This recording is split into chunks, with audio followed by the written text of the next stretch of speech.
Bonjour et bienvenue sur Salade de crabe, le podcast qui vous apporte des témoignages, des réponses à vos questions et des conseils pratiques pour mieux vivre votre cancer du sein. Je m'appelle Françoise Boutet, j'ai 62 ans, suis praticienne EFT et j'ai vécu un double cancer du sein. Pendant 6 mois, je me suis démenée pour comprendre ce qui m'arrivait, ce qu'on me faisait, et j'ai témoigné avec humour de ce combat dans mon blog et sur les réseaux sociaux. Je désire maintenant partager avec vous mon témoignage, afin que ce parcours et ces connaissances puissent vous aider à votre tour. Si cela vous plaît, je vous invite à me laisser un commentaire, par exemple à me dire si ce podcast vous aide. Et si vous avez aimé Salade de crabe, marquez 5 étoiles sur Apple Podcast, vous m'aiderez ainsi à le faire connaître. Et comme beaucoup de femmes vivent en ce moment même ce combat, parlez de Salade de crabe autour de vous et partagez-le sur vos réseaux. Vous aiderez ainsi des femmes qui n'osent pas parler de leur cancer et qui ont besoin d'aide. Vous pouvez me retrouver, ainsi que mon blog, sur mon site www.équilibrance-coaching.com.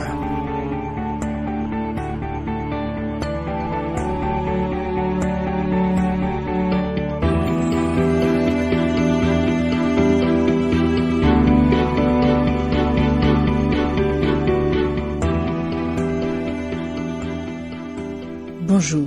La découverte de la tumeur est toujours un choc. Il y aura toujours un avant et un après. Quelque part, j'ai eu de la chance puisque à 16 ans, on m'a dit qu'un jour, je risquais d'avoir un cancer du sein. Ma mère et ma grand-mère en ayant eu avant moi. Ce qui n'empêche que cela m'a fait vraiment drôle quand on me l'a annoncé. Maintenant, je vous raconte ce que j'avais écrit ce jour-là.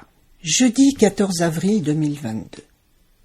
Ce jour-là, je devais passer un contrôle de routine. Cela faisait 4 ans que je n'avais pas fait de frottis à la suite des problèmes actuels de recrutement de spécialistes.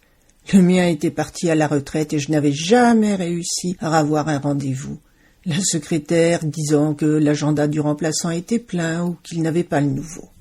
Mais dernièrement, on venait d'annoncer à une amie très chère qu'elle avait des lésions suspectes suite à un frottis, ce qui m'avait vraiment inquiété. Donc j'étais prête à me manifester avec insistance quand le secrétariat me demanda si j'étais prête à accepter qu'un homme m'ausculte.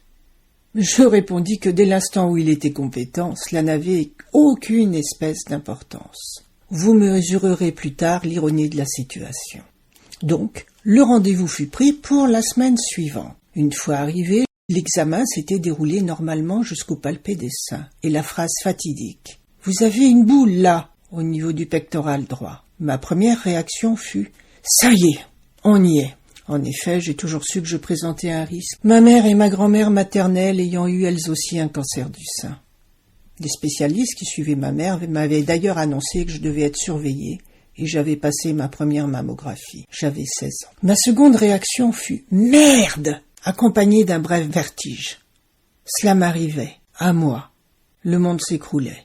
Le spécialiste m'annonça ensuite que cela n'était peut-être pas très grave, parce que cela pouvait être une tumeur bénigne, mais que, sinon, prise à temps, elle ne nécessiterait certainement qu'une exérèse chirurgicale suivie de radiothérapie.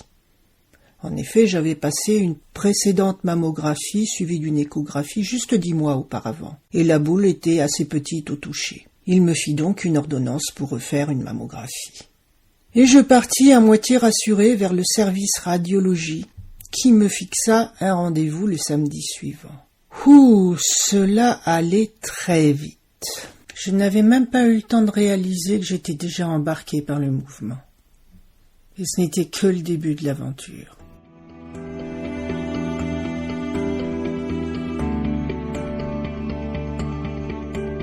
Je vous donne rendez-vous demain pour le 2e épisode de Salade de crabe, dans lequel je vous raconterai l'échographie, l'examen qui a confirmé que j'avais bien une tumeur malheureusement. Et je vous expliquerai également ce qui m'a amené à témoigner auprès de vous de tout ce qui m'arrive et de mon parcours concernant cette tumeur. Alors, à demain!